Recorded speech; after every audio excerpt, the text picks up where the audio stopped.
here we are. This is number, what, 7, 8? 6, 7, I think.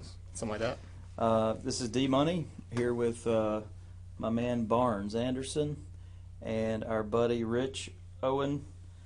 Checking in. And we're podcasting, but we're streaming too, baby, because we might as well be. And I'm going to scooch over to make sure I'm in this camera. Yeah. So, what do you got for us, Barnes?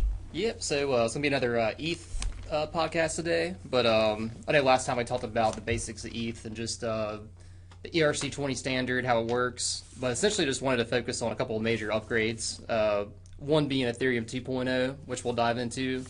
Before we get into that, I also wanted to cover last August we had the EIP 1559, which is also known as the London hard fork, and kind of wanted to get into that too, just how these things are going to improve Ethereum and potentially make it more interoperable, cheaper gas fees, should really help boost the growth of the Ethereum ecosystem in general. So I kind of want to start off with the EIP 1559, which happened last August 2021. And basically what it did was it changed how fees were done.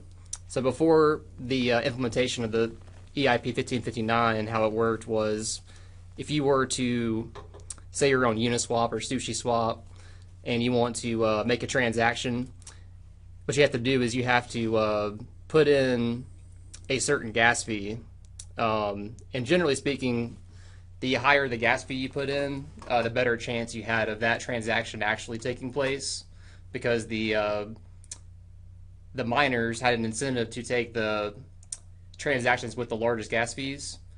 So what the London hard fork did was, instead of there being that dilemma there, it basically just set a base fee that all the miners would get, and basically kind of eliminated that potential issue of, say you put in a large gas fee, but it's not large enough compared to the other transactions. Potentially, you could not get that transaction to go through, but you still had to pay that gas fee, which is a huge problem. Oh, yeah, so, that's whack. Exactly. So essentially, that's what this hard fork. I mean, does that mean that a whole new chain started? Is that? So, well, that's, I guess, interesting. Not exactly, but that's kind of what Ethereum 2.0 is basically doing. And we'll get into that. But essentially, Ethereum 2.0 is, they launched a beacon chain a few years ago, and essentially that's a proof of stake chain. And currently, of course, Ethereum is proof of work. But ideally, hopefully this year, it might take a little bit longer. Whenever ETH 2.0 rolls out, it'll essentially merge that beacon chain with the current Ethereum system, as well as introduce sharding, which will make it more scalable, ideally make fees cheaper, plus a whole lot of other benefits as well. Yeah, they're doing their own sharding, or they will be. They will be. Mm-hmm.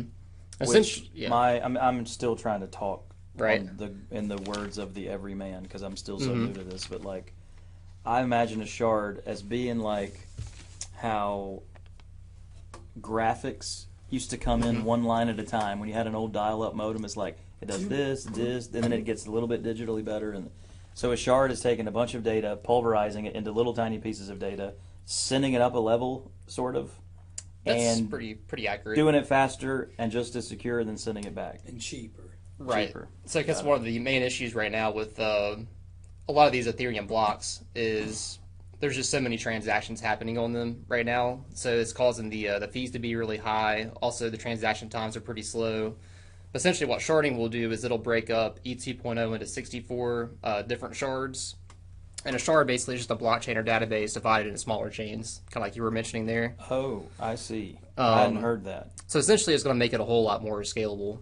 So kind of super efficient. Right. 6 times faster? Is that a fair guess or not? I'm not sure exactly the speed, but it should be a lot faster. Yeah, I haven't seen exactly how. I guess they won't know until they actually put it. I guess they have some guesses, but I haven't seen exactly how much faster. I know that they've been slipping to this with that Ethereum virtual machine. So that's Cosmos and Ethereum. That's where they cross together. So that's where it's been, and now this is where it's going. So this London hard fork is going to be cool, even cooler. Mm-hmm. And one cool thing, just kind of get back to the London hard fork, which happened last year, is basically how it affects miners. So before, essentially, if you're a miner, you could essentially, to some extent, cherry pick which transactions you want to accept on the block. based on higher the bitted gas fees were. Essentially, what it's doing now is there's going to be a base gas fee, adjusted up and down just based on how much activity is happening on that block, as well as if it say the network exceeds that target per block gas usage, they'll adjust it up or down just kind of based on how much that block's being used, the transaction volume. But as far as for miners, now they get a priority fee, and then the base fee is always burned, which is very important. So essentially what that means is that Ethereum is becoming more deflationary. So whatever this transaction's happening, miners get a priority fee, and the base fee is burned, basically taking that Ethereum out of circulation pretty much forever. And also just make sure that more things happen on the Ethereum network as opposed to trying to cross over to other networks. I mean, that's pretty much the big thing with the hard fork. Totally going to happen, isn't it? Well, it already has happened. Yeah, it happened last year. It's just the 2.0 is not rolled out, but it's kind of, to me, it's like, the EVM was like, it was rolling out. Like, they had to get it going without giving away that proof of work's about to be left in the dust, and proof of stake is all we're going to need because it fetches all that stuff so quickly, But the way I look at this, for anyone that doesn't really understand crypto, but they may know logistics, or they may, move things around, like on hotshot loads, you can look at it sort of like when in the wood business, when we write our bonds, it all depends on the hauling amount, how far it takes to get from the logging deck to the marketplace. So that's a gas fee if you want to look at it like that. I just always try to come up with stuff. So they're going to, essentially what they're doing is putting what we call like a minimum haul. Like what they got a priority fee or whatever, but regardless, what they've done is taken out that gouging. Because if you got 40 loads on the deck and you only got 4 trucks and you can't run 8 loads a day, you got a lot of loads left over there. You got to do something with 32 loads. So it's basically going to make that not a problem because they have that many transactions, that many loads, that much stuff sitting there, and the transaction can only be so many per second right now. So all those loads, all that data, all those transactions are waiting.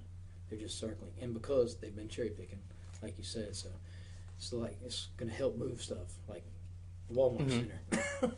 In addition to making the gas fees cheaper with that line and hard fork, the other thing, it's making them more predictable. So instead of like you having to, like, say, be a user, mad slippage, you have to like go in there and manually put in your gas fee. Basically, your wallet's going to pretty much do this automatically now, just kind of based on the transaction volume, going on.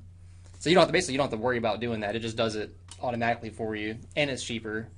And it prevents that incentive for miners to essentially cherry pick the highest transaction volume. So overall, I see it as a big boost to the ecosystem, and making it deflationary too, because you're burning that base fee as well, that's awesome. Which is pretty amazing, really.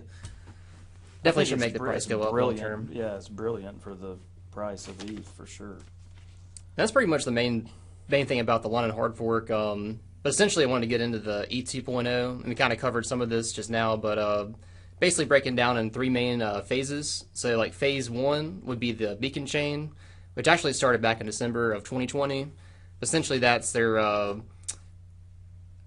basically their central coordination and consensus hub of Ethereum 2.0. It's a proof of stake chain that hasn't yet merged with Ethereum, but essentially it's kind of like their beacon chain. Eventually, that's going to merge, hopefully some point this year. So that'll basically take Ethereum from being proof of work to proof of stake. Yes.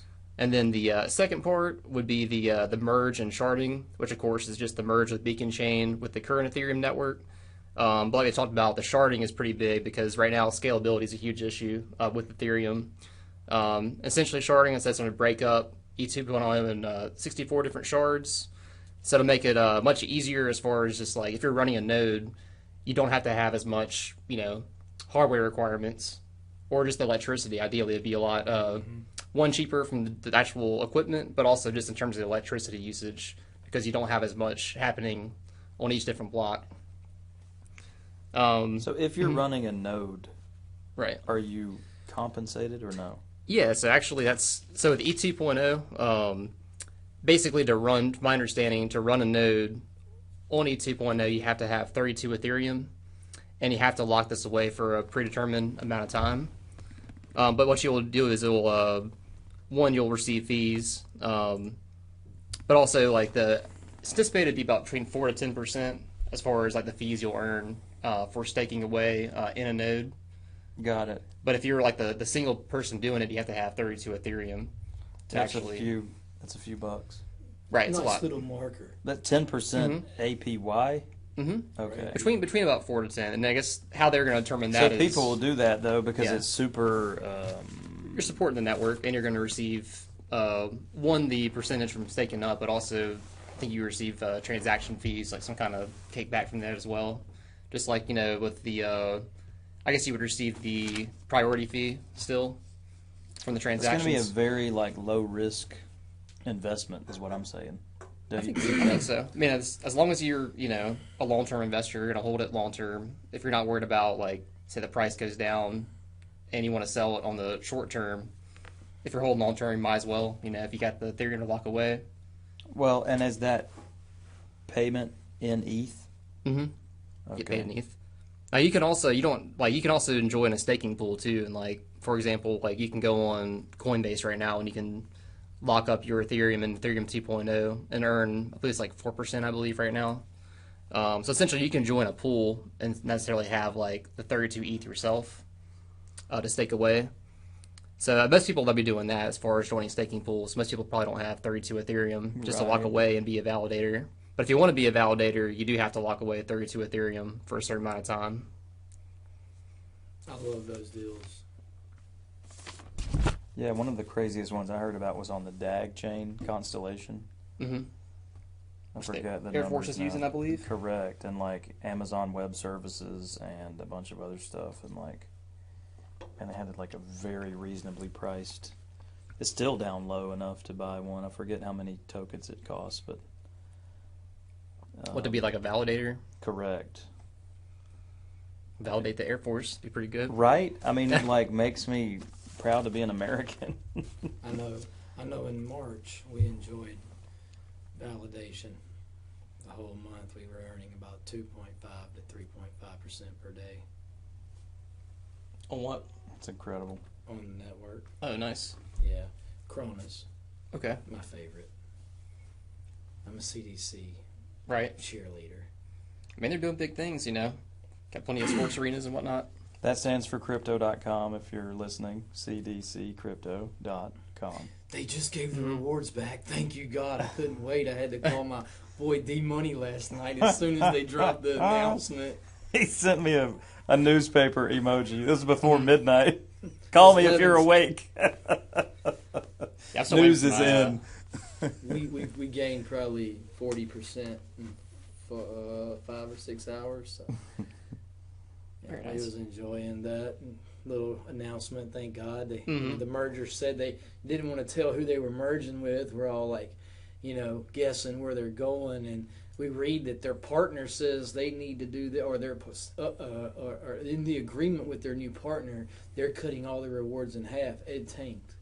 And it's like, what? You went to 20-something cent? Like, not even sure how far it tailed down, but anyway. Well, to be fair, I mean, they're all these changes are cutting their benefits. Even Voyager cut their, I think at one point I was getting like 5.25% on Bitcoin. Then it was like 4.05. Now it's like 3.05. Yeah. But, it is what it is. They're all going to be, there's a regulatory crackdown. The banks don't like the fact that people are actually Doing it able without- to like earn money without having millions of dollars locked up in a hedge to fund be or whatever. accredited. Yeah, that's what So. we're doing. I love it. And then Crazy. And then kind of wanted to get into the, so we discussed, the first two phases, the beacon chain, the merge and sharding.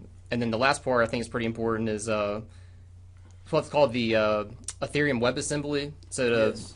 kind of go into that, like before I get into that, you have to understand currently there's what's called the Ethereum virtual machine, which is basically the code that runs the Ethereum network.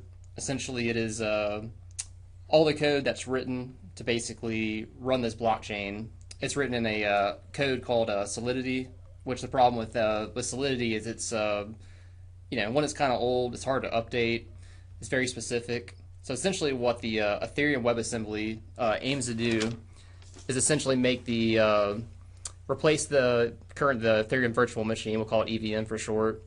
It should make Ethereum faster, For one, right now with the EVM, Ethereum can only allow 25 transactions per second. With the Ethereum Web Assembly, it's going to be a whole lot faster. Also, it's going to make the code a whole lot more flexible. So currently, like I said, we have the Solidity, which runs the Ethereum virtual machine, which is kind of old code. It's hard to update. But what this will do is this will make the current code interoperable with several different coding languages, such as like C, C++, and Rust. So essentially, you can be versed in different coding languages. It's going to make it a whole lot easier to get on Ethereum and to create dApps. Radically alter the devs available, right? For sure. Whoa. EWASM. EWASM. I love it. That kind of rolls off the tongue. Ethereum Web Assembly. And also, it should make the gas fees more efficient as well. Kind of a combination of the sharding, making everything more scalable. Plus, you just got a more flexible coding language. And as far as what's called precompiles, which basically pre-compilated data. Currently, with the Ethereum virtual machine, it relies on a lot of pre-compilated data. With the EWASM, it's going to make it less dependent on that precompiled data, so it'd make it easier to update things, create new data, implement it into the Ethereum blockchain. Man, that's a lot. You just taught me a lot. So I'm trying to let that all happen. Knowledge. It really is, because I'm bullish on ETH. Oh yeah, me too. After doing this research, I mean, I already was, but it's like, whoa, because you're talking about adding in a whole new swath of people that can write the code for it, but also making. I mean, what will this mean for NFTs on ETH? It's probably just going to make them more popular, I would think. I mean, less expensive to mint. I think just having the less gas fees is going to be a big part, because right now it's the big part. A lot of NFTs are on Polygon right now because Polygon, is just so much cheaper. Very low fees and very low fees to mint. So this will probably definitely keep it low, especially swapping. Okay. Because this is going to make those transactions much more smoother. And you already have a majority of NFTs on the Ethereum blockchain as it is currently with OpenSea, Rarible, and whatnot. So I don't think it's going to help the growth of not just NFTs, but just more and more decentralized applications in general. Yeah, I mean, we have a view toward just more and more tokenization in general of anything, everything, But the difference between ones that are silly and ones that are not is the actual utility. I think so. But it's intriguing to me that would be simpler and easier to do more and more on ETH. I mean, can they keep up with Polygon? I mean, Polygon right now is a whole lot faster and scalable, but ideally, I guess when the sharding happens, that should, in theory, make it more compatible, or at least more competitive with Polygon in terms of the scalability and gas fees and all that. We won't really know until it happens. It's probably not going to happen all at once. It's probably going to take maybe a couple of years to fully roll all this out. But just with the network effect that Ethereum currently has, if they really fix these things right here, I mean, it's really going to boost their performance, I think, and ultimately their price too. Yeah, they'll get what they're looking for when they're looking for it. They're definitely manipulating it. Plus, the timing of it, you mean? In my opinion, they're totally manipulating because of proof of work going proof to stake. They don't need anybody discounting proof of work right now, so they're going to blend that. So you're going to really have to be listening to people like us, or doing your own research and figuring it out by yourself, because they're not going to come out and just say, hey, proof of work is old school. Well, I figured it's going to happen, and then you'll hear about it and be like, hold on a minute. I've been using this thing and didn't know it. Well, that's how things go that are well rolled out, I think. Right. You've been using this for a year. Y'all didn't know? It's like plugtherag.org, where the NFTs, we got the gas fees so low. We just did the new NFT for La Thong, which is Cisco's old album, the Thong song. He has a Spanish artist on it with him.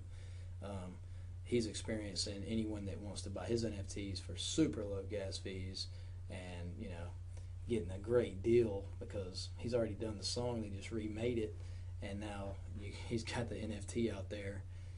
It's called La Thong, so we'll see what it does. I don't know, but it's definitely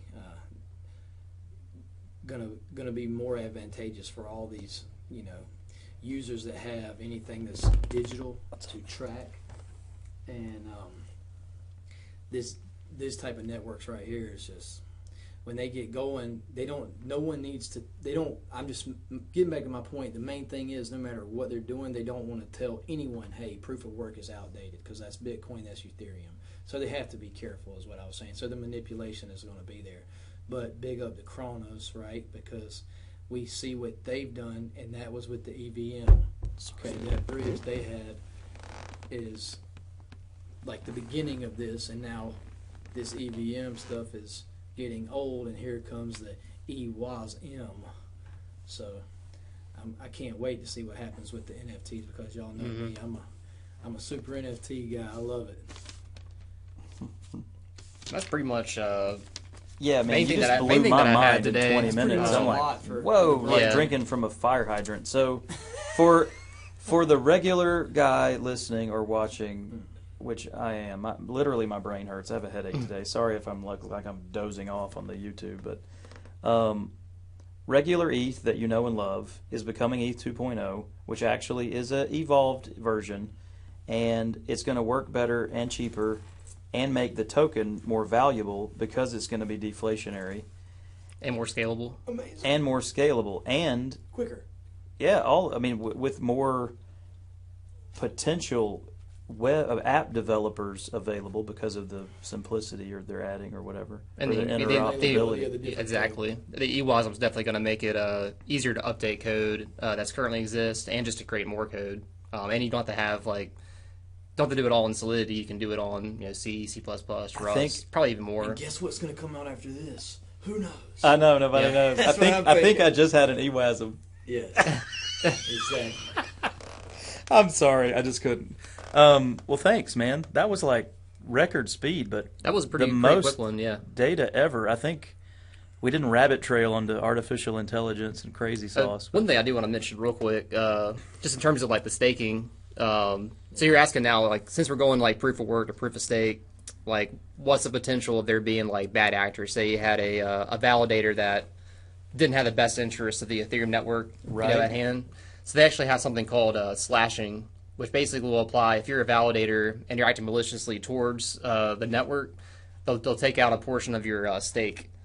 Basically, to make sure that people are punished if they're trying to, take too many fees or just do something that's not in line with Ethereum's best interest. And also, if you're someone who is going to be a validator, how they're going to calculate it, they have what's called the ETH 2.0 calculator.